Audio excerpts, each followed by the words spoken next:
right, welcome in everybody. We're going live from Pack and Paddle for the second episode of Kayak Labs. We've got Butch Ridgedell here with me. Thanks for coming, Butch. I appreciate it. My pleasure. And for those of you who are here already, thanks for being here. I know we're starting a couple minutes early, but I'm always worried about the technology. So actually, you talk for a second. Okay. Not to put you on the spot, but I'm going to make sure that this thing Is it? Oh, well, like I said, we're here. Yeah, it's working. Everything's working? Okay. Sorry to be such an amateur at the technology, but we're making it.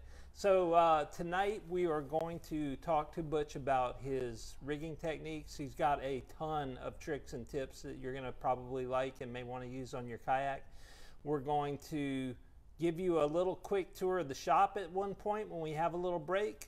And then we're going to jump from his saltwater rigging into his bass fishing rigging. So we're going to cover both his setups for bass and salt during this seminar. But to start it off, while we're waiting for people to come online, I just thought we would talk about what's going on with the fishing. So why don't you tell us what's going on with, how about Lake Martin?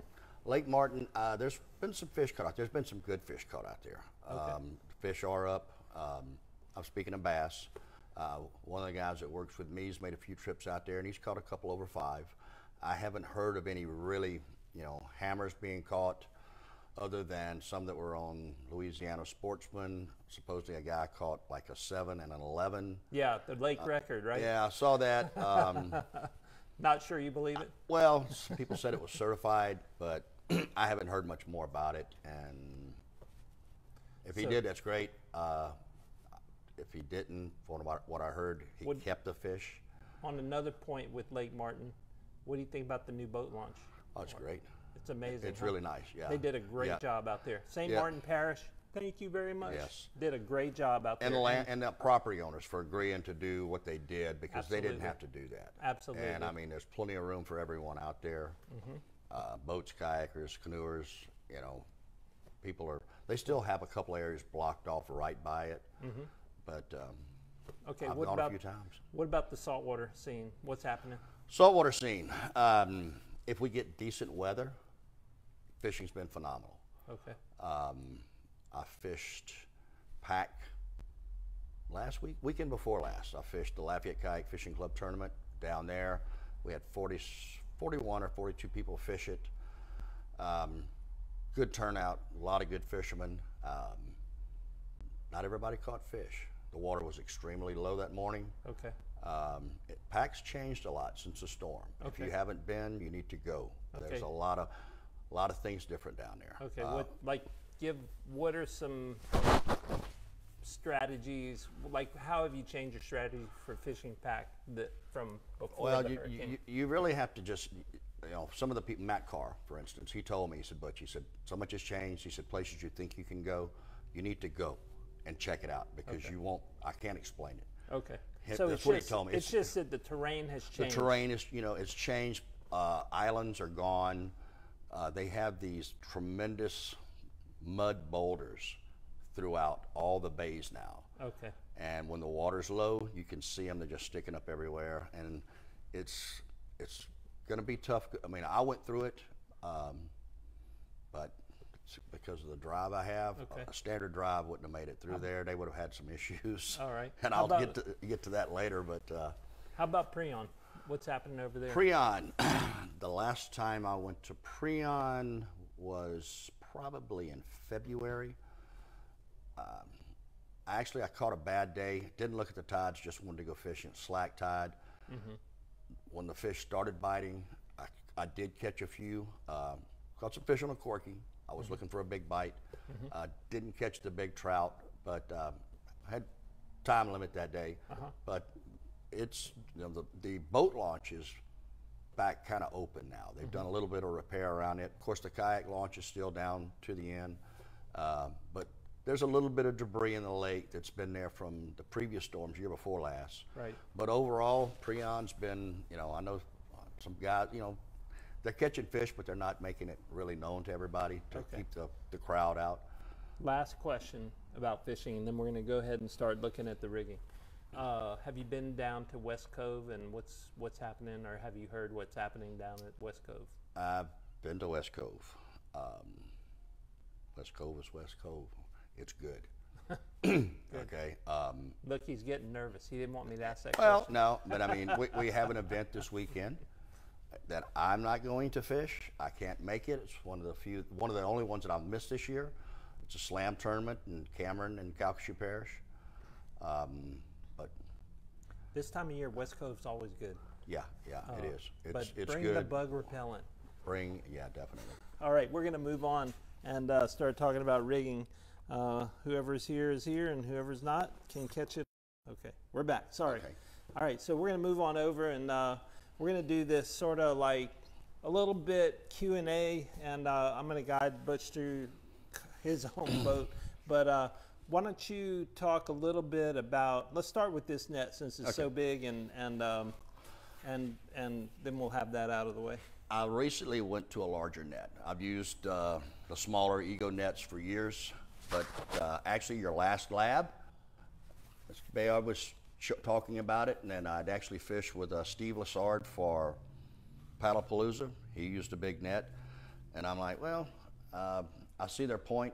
I picked one up the other day. I used it, and it's worked out well. It's not an expensive net. I got this little yak, or Roto grip. the rotor grip, stick it in here, does what I need, right here by the, where I want it, and pretty good size net. Okay. I haven't had problem with using it so far. I've caught a few fish with it, but Okay. it's going to be my go-to net for saltwater fishing. Okay, cool. All right.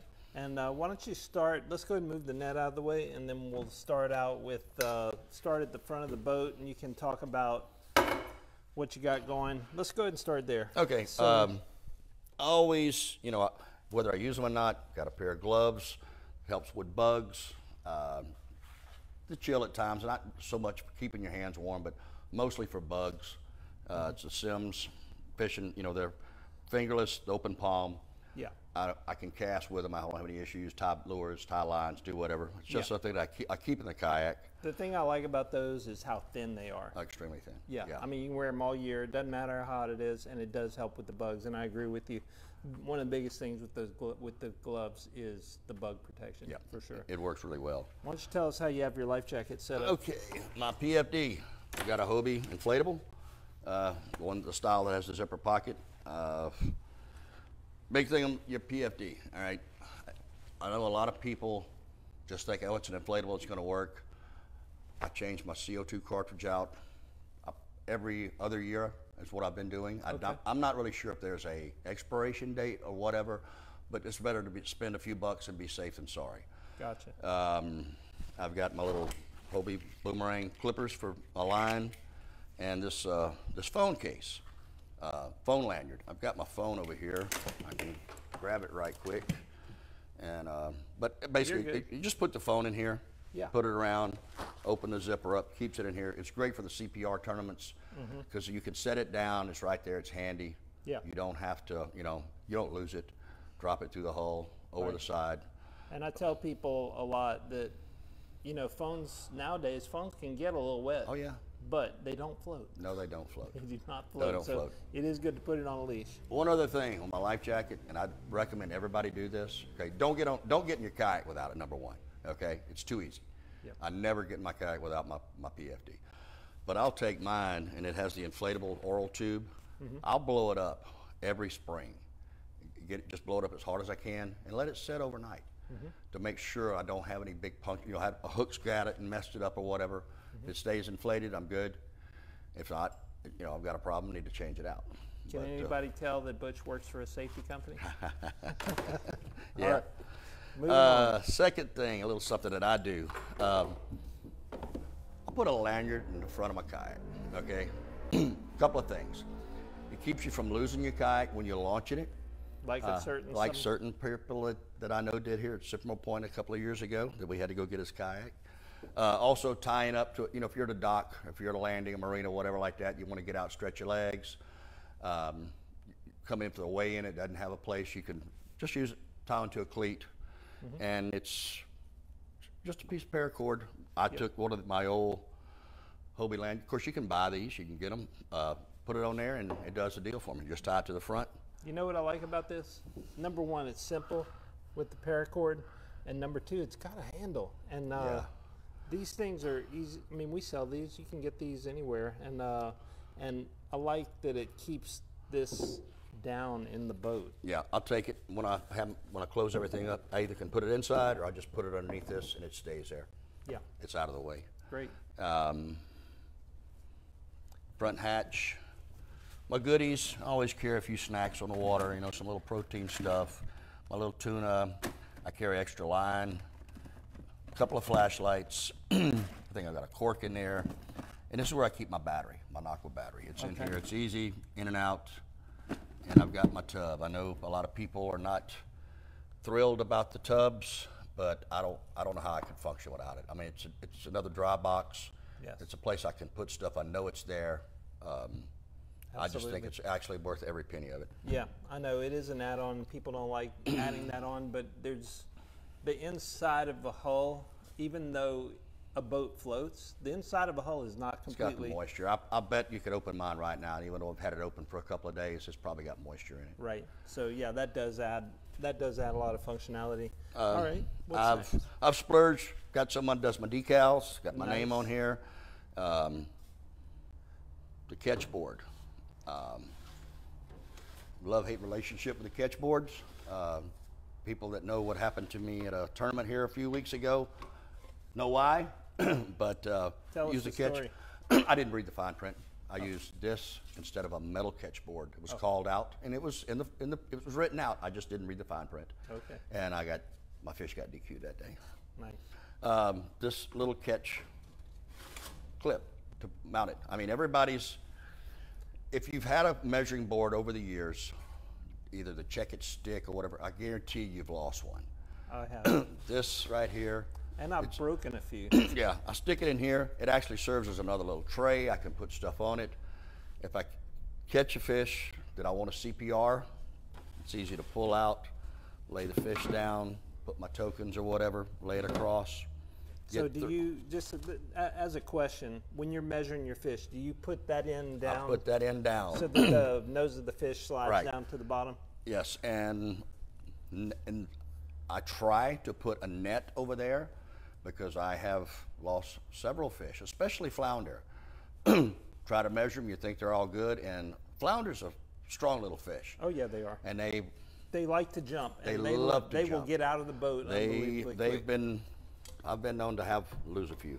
Yeah, I love this. this little gadget right here is awesome. I saw it and I'm like, I've got to have that because I'm always looking for a place to put my my measuring board, and this is made for it. Mm-hmm. When I saw them here, I actually took one out of the pack, came over here, put it on an Outback, stuck a catch. I said, okay, I want this. This is what I'm doing. Cool. And worked great. Okay, let's talk real quick before we get into the drive, let's talk about your plier, fish grip, de-hooker strategy. Okay. What you got going on? I use a couple of different things. If possible, I take the hook up just by hand. Okay. If it's possible. If not, need a little work. These little scissor type deals, I mean, they're not expensive. Yeah. You can, I think you've got them here. Yeah. You can get down in a redfish's mouth or a trout. You don't have to put your fingers close to a flounder. They're pretty toothy. I put a little float on it. It will hold this up because this isn't the first one I've had. Right. But I use that. My second option is I keep a pair of pliers in my hatch in there. The reason I keep them, these are not stainless or aluminum.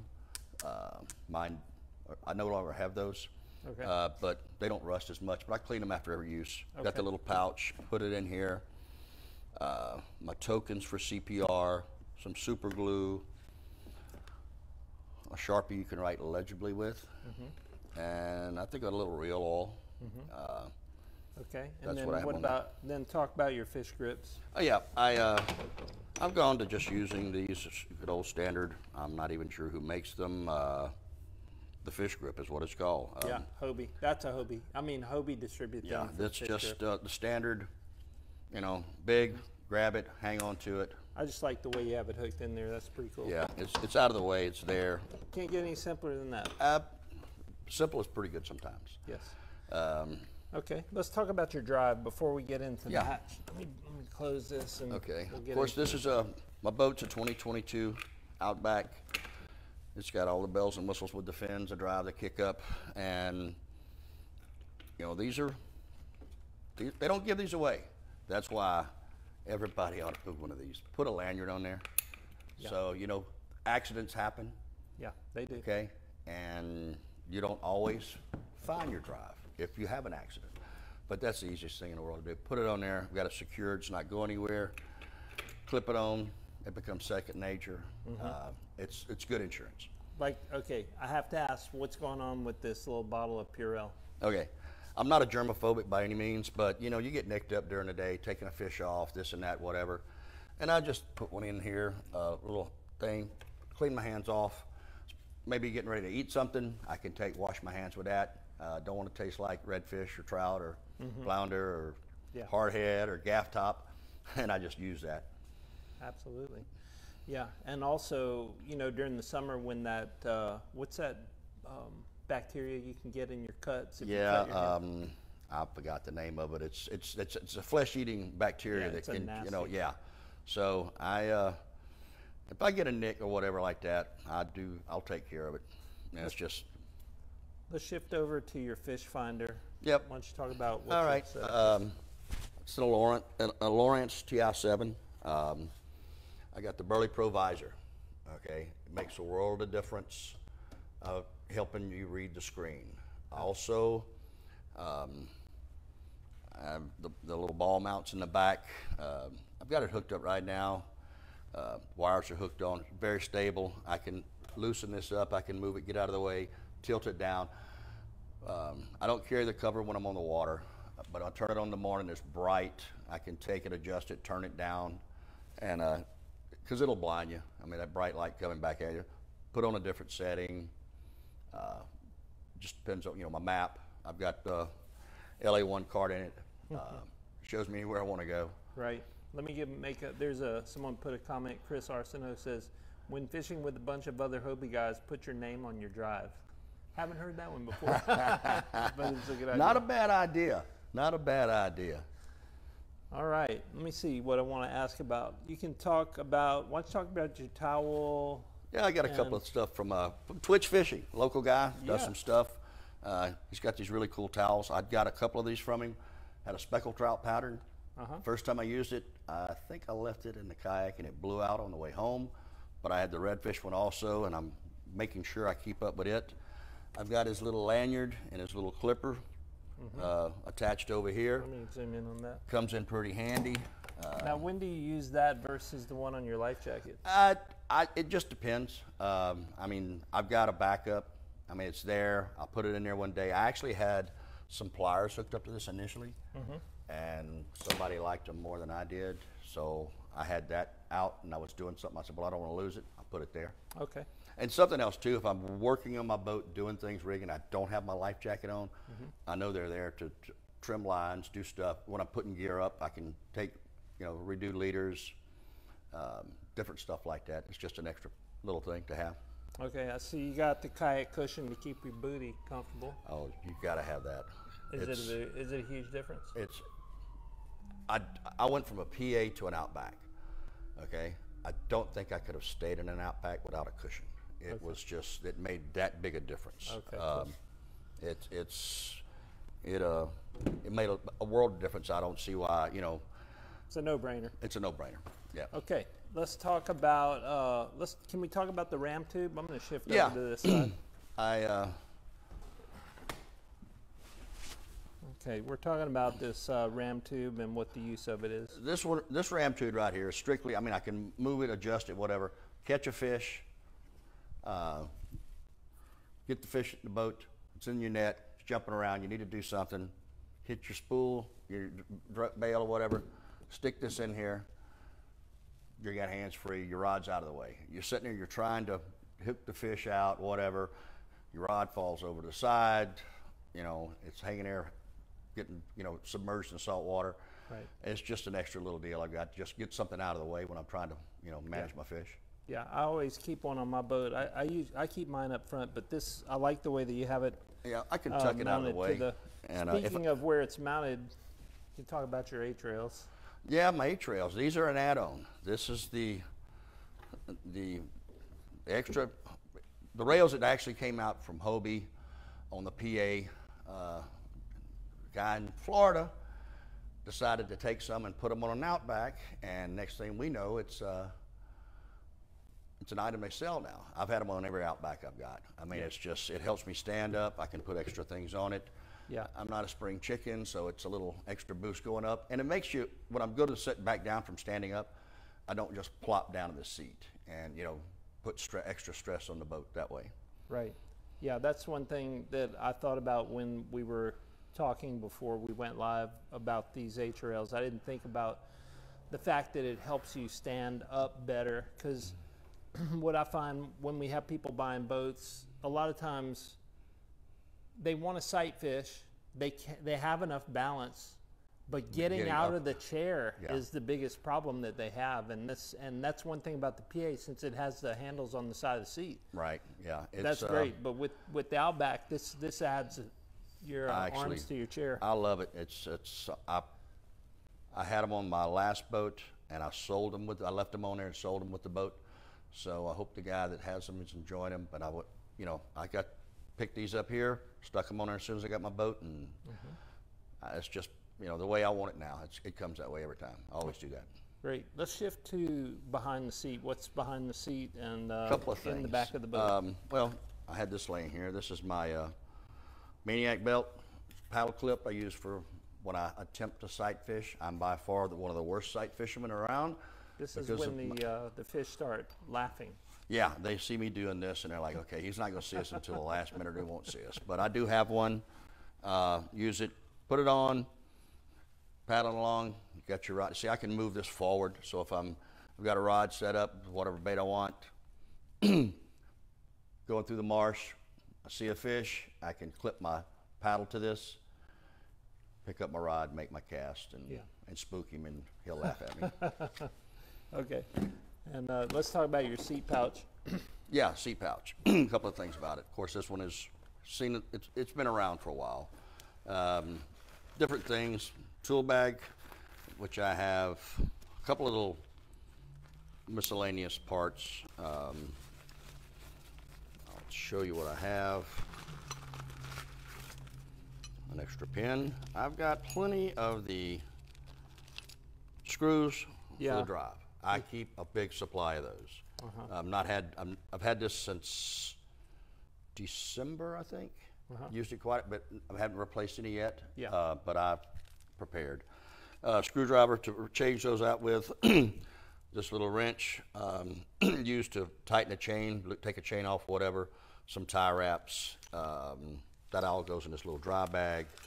Okay. I had a multi-tool, but I took it out the other day and I didn't put it back, so I need to put that back in there. A little Leatherman's tool, not a big one. Don't want to carry a lot of weight. Leader material. Bugs. No, I've got sunscreen. So basically, stuff you might need to get to, but don't need to get to. Yeah, it's not that mandatory, but I do. I mean, my keys and my wallet. Where do you keep your rain gear? When I bring my rain gear, it's normally tucked back here or in a bag here, depending on what it is, or unless I'm wearing it. I mean, I use. I wear a couple of. I've got an insulated set. I've got some lighter weight one. A couple of them. It just depends on what time of the year it is. But I wore. Well, I did wear it Saturday morning. I went Saturday and I had to wear it for a little while. It got kind of cooled, and it survived for that. But okay, let's talk about your AO cooler. The old AO, yep. Because you got one little tip on that, which I thought was interesting. Well, a lot of it's behind you trying to put a fish in there. I took a stainless steel lanyard that I had, went through here. It's easy to grab, put my fish. It's actually clean. Only a few stains. I washed it this weekend. I have no sense of smell, so I saved you for that. But then just come back with it. It's just a little. You can do it with piece a of shoestring, a yeah. tie wrap, but just run something through there. Yeah, that you can get a bigger grip. You know, your hands are nasty from fishing, they're slippery, whatever. Open it up, stick it back. That's a great idea. Just something easy. Okay. Let's talk about your H grate and how you have that set up and what you my keep H in there. grate. Okay, I've added a couple of things to it. Of course, the extra rod holder in the back, my light, whatever number of rods I'm carrying. I bought these little yak gear tubes. I'd lean back. I have a bait sitting there with treble hooks or whatever, and it was pretty low to where I was going in and out with putting a fish in the bag, and I'd catch my sleeve or I'd actually get hooked. So I got these tubes and just extended it, because I mean I use, you know, if you got them, use them. I don't spare them bringing rods when I go. I hate changing baits on the water if I don't have to, so I just bring 4, 5, 6 rods, sometimes more. But these elevated kind of gets it out of the way so I don't hook myself. Inside, I've got this. This is a Sims bag that I got from you years ago, and it's not only waterproof, it's smell proof. I carry all my gulp in here, and I can, you know, everybody's put gulp in their crate or put it in their truck or car on the way home, leave it over in the afternoon. Smells to high heaven. But I'll put all my gulp in here, and it just kind of keeps it all done. Just a few boxes, you know, the plain old boxes. I've got some, you know, some soft plastic. I mean, some corkies. I've got some chatterbaits, some spoons, some jerk baits, some more top water. This time of year, you got to bring this stuff. Oh, let me adjust. Yeah, you got to bring this stuff. And what is this It's stuff? Amber Romance, made by Victoria's Secret. Tell me how you got... How I found out about this? No. How do you buy it? Like, do you walk into these places? I only buy it from Eddie and Lisa, okay? Unless my wife goes and picks it up at Victoria's Secret, I will not go in that place. I've heard that you can, if you walk in and you look like you do, they just point over there. Probably so. They know you're not there for anything else. It works great for the gnats, Okay. It really does. I had a friend of mine went fishing with me a couple of weeks ago down at Pack. The gnats were bad, and I said, here, try this. He actually called his wife, said, tell her right now that my bug spray that you're giving me is this stuff. He made me prove it, so. Okay. It's, but that, and I carry some deep woods off or cutters or some kind of bug spray. Yeah, for mosquitoes. My pole in here, my light, my flag. Yep. I normally have it with me. If I go out at night, you know, before daylight, carry it. And then we're back to my power pole. So tell me, I want to ask you a couple questions about the power pole. Okay. Obviously, I can see it. Okay, question. If you're fishing pre-on, do you have your power pole on? No. Okay. I don't fish it. I don't use it for pre-on. So if you go to West Cove, do you have your power pole on? Yes. Okay. Because you'll use it. I'll go to a reef, set myself up where I can fish a certain way. Okay. So if you have 5 feet of water, you can anchor out and stay. Oh yeah. Okay. Yeah, I'll do it with that. And I don't use it just to anchor. I had a guy told me a trick a while back. He uses his power pole, especially on kind of a breezy day, if he's drifting across a flat and he's going too fast, and it's got some grass or whatever. He'll deploy his power pole just enough. And it'll slow you down. It's like a drag. I mean, it'll just slow you down. It won't stop you unless your terrain changes and the elevation. You know, you get it that way, but it can slow you down, help you out like that. And but it'll point you straight downwind too. Yeah, and you got to, you know, doing that. Be careful, because if it does grab, it stops you. You'll go forward. Especially if standing up. I use my stake different ways. I've got the ultralight stake.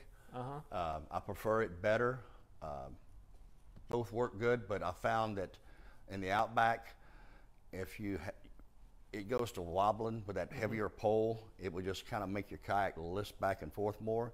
So I went with a lighter pole. Plus I use it, I carry I got it in here. Yeah, I keep the rope that comes with it, and I'll just use it as a stakeout pole that never comes out, and I'll just tether it to the side on one of the straps and stake it out like that. Okay. Any other comments on saltwater? I'm gonna give people a quick tour of the shop, unless you have any quick saltwater comments. I think I'm pretty good. I mean, we've covered pretty much everything that I can think of. Awesome. So we'll go from there. What I wanted to do while Butch is getting ready to talk about his bass setup, I was thinking the other day how great our shop was looking, and if you haven't been in here in a while, I just wanted to give you an idea of what everything looked like. So I'm going to give you a quick tour while he's getting set up. This is our roof rack area. Pretty much everything you need to mount a kayak on top of a roof, carry luggage or whatever. Let me just scan around the room. This is our big window wall if you haven't been here. Really cool. These are some old windows that we recycled from, I think we found these at a window factory somewhere. And when we were building this wall, we thought, hey, you know, we could figure out a way to mount these windows in here, and came out awesome. So we've got lots of boats in stock. You can see the iTrek inflatable up here on top. Hobie Lynx, we have it in both colors right now. Pro Anglers, Outbacks. We've got our new canoes, both models, the Frontier and the. We've got the motor version, the Minn Kota Old Town boat. And then I'm going to just shift right here. While we're talking about motors, this is a little setup showing the different motors that we sell, both the 403 and 1103 Torqeedos. And we do sell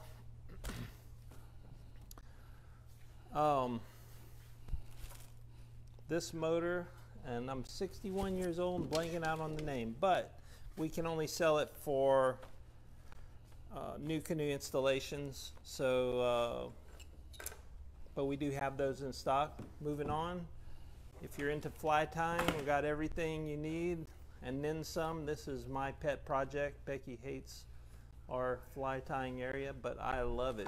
It's a million things in stock that we don't sell very much of, but I still love it. Fly lines and gear, fly rods. Oops, our lights are off in the back. Shoot, bummer. Okay. Well, I'll do the best I can here. All right, Hobie accessories on the wall. You can see we have everything from kayak covers to rod holders to bins to biminis to, oh goodness, H-bars and lights. And we're gonna move back here even though it's dark. I'm sorry, y'all. We accidentally turned off the lights back here somehow. And our anchoring area where we have power poles in stock. We have anchor trolleys, kind of anchoring thing that you could want. Tons of lithium battery options we have in stock that you can see here. All of this down here at the bottom is all mounting fish finder. If you need something for mounting a fish finder, we've probably got it in stock. Hobie carts, other carts. And then let me just zoom through this wall. This is all track accessories, cup holders, rod holders, paddle holders, everything you can imagine here for mounting up. Moving on, organization, crate kits, pouches, anything for organizing your boat, all in this section. And then I'm going to run up here, and then we're going to get right back to Butch. Here's a couple of cool boats. This is the 13.6 Autopilot down at the bottom. A couple of native pedal craft right above it. And then moving upstairs, I know this is more fishing oriented, but it's so cool. I just wanted to show you. We've got our lightweight boats. You're going to see the paddle boards that we have here, and then check this out. This is our super light Kevlar Swift canoes and kayaks, all back in here. Turn around, give you a view this way. And we're not done yet. We have a lot of stuff up here. So our life jacket department, pretty much everything you could use for that. Our waterproof bags, safety stuff, bilge pumps, all our parts and accessories for Hobie stuff, and then tandems and other paddle fishing craft are all back in this direction. So I just was thinking that it would be cool to give everybody a kind of a view of the shop, let you see what it looks like in here if you haven't been here in a while, or if you've never been here. This is what you're going to see when you come.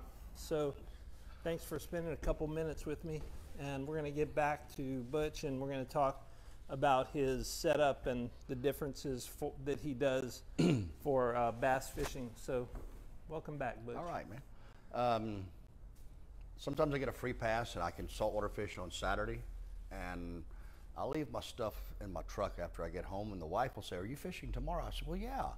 So sometimes I'll swap from, fishing freshwater, saltwater, and I'll go to Lake Martin or somewhere else close, and transition's pretty easy. I remove my AO cooler. I don't keep bass.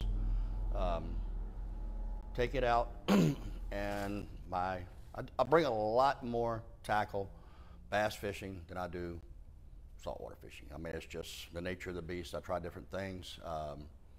Got all my crankbaits, topwaters, flukes, frogs, chatterbaits. There's a little bit of everything. I bring a lot of kit. These guys, I mean, I've seen these motorboat guys that bass fish. Yeah, it's just phenomenal what they have. Unbelievable. And I don't have a fraction of what those guys would have. But fortunately, I have 2 of the center buckets. I'll take the salt water out, put it up, reach over, just throw that in there. My hooks, the baits that I use, what I plan on fishing with, I keep that stuff real handy so I don't have to go back.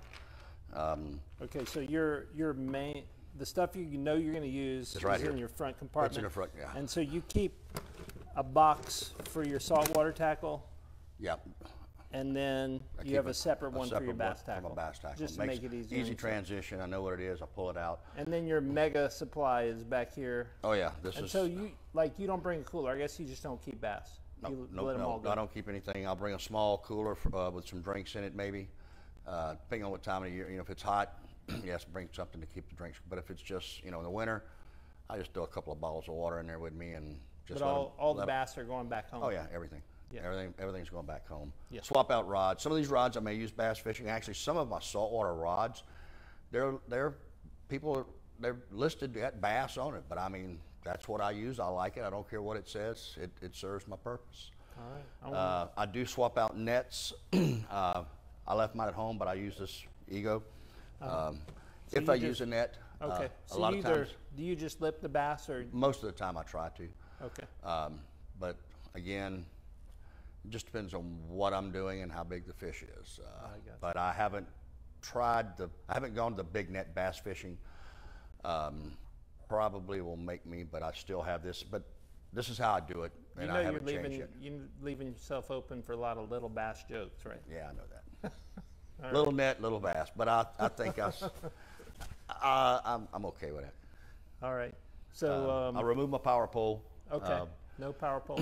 Now, depending on where I'm going, if I go to Lake Martin, I try to leave this on, or I can go back and weave my way through the trees, but I've got to be really self-conscious of where I'm going, because I have looked up and rod's been over, almost broken.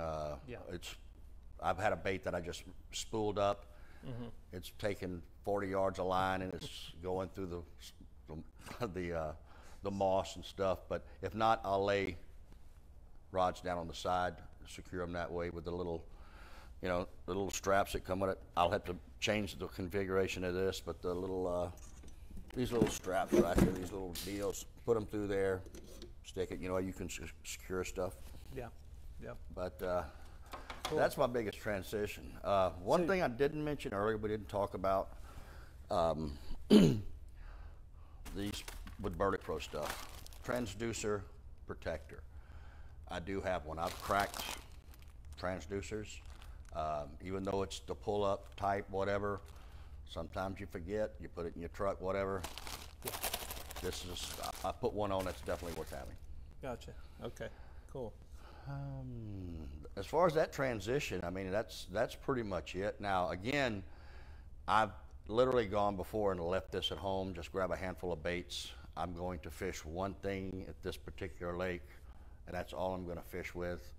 But normally, if I'm doing competitive fishing or just going somewhere new and want to have it, you know, if you got it, bring it. That kind of attitude on that, you know. I literally do have another plastic tote that's probably 2 foot by 18 inches by about 10 inches deep, that's full of soft plastics and stuff. And I've literally, if I've gone, you know, go to Lake Concordia or a different place, like, I'll throw that in the truck, find out something, you know, it's there, I can run back to the truck and get it. Gotcha. You know.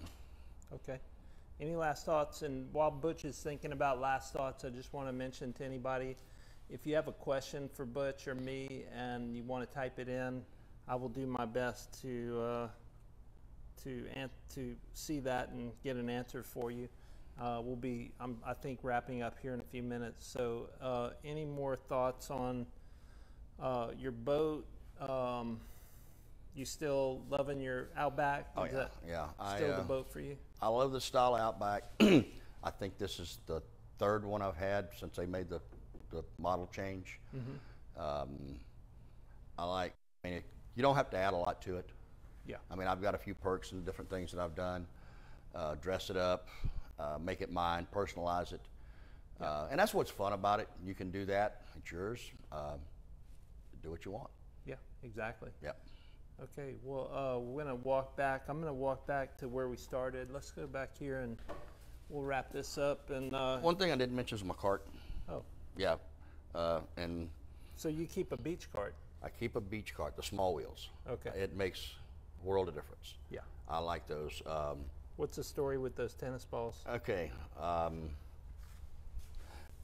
Someone told me that this would help protect damaging the scuppers.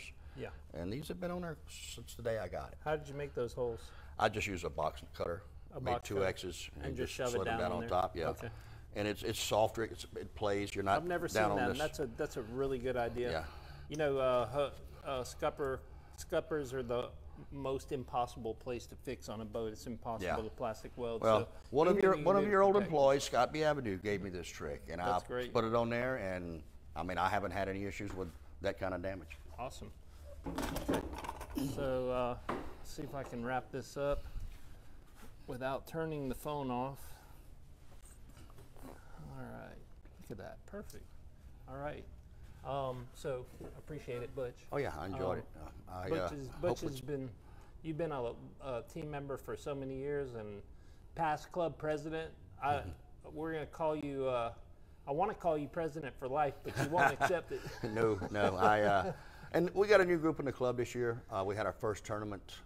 Great turnout. The guys did a phenomenal job. The tournament director, the vice president, the president, everybody was there but the treasurer. No, the treasurer was there. Who was missing? Oh, Luke. I was thinking Luke. Luke's no longer an officer also. He's like me. We are totally removed.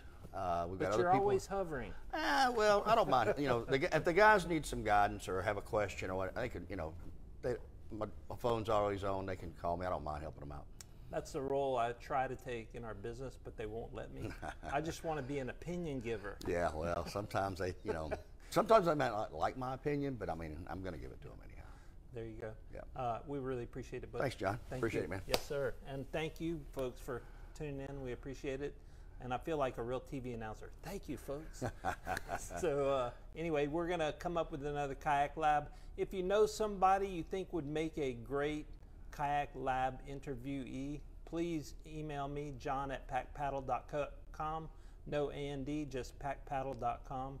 And I'd love to find a couple more people that I don't know about that I could interview. I know Butch, I've known him for years, but I'd love to find someone new that does something different on their rigging. So email me if you know somebody, and I'd love to interview them. So, and they don't have to be here in Lafayette. The last one we did, Brendan was in Baton Rouge. I was in Lafayette. Through the miracle of the internet, we made it all work. So that was a good one too. I enjoyed it. I picked up some things and I implemented on my kayak from that one. Awesome. Anyway, thank you all for tuning in, and we'll see you next time.